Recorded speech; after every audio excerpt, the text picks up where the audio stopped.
হাতে গোনা আর মাত্র কয়েকটা দিন, তারপরেই তো এই ফলটা শেষ। তাহলে এখন খাবো নাতে খাবো কখন?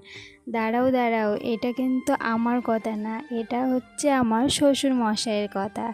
যেহেতু আমি সারাদিনে একটাও আম খাই না, আর সত্যি কথা বলতে আমার মিষ্টি আম খেতে একদম ভালো লাগে না। কাঁচা কাঁচা টক আম হলে আমার ভীষণ ভালো লাগে খেতে।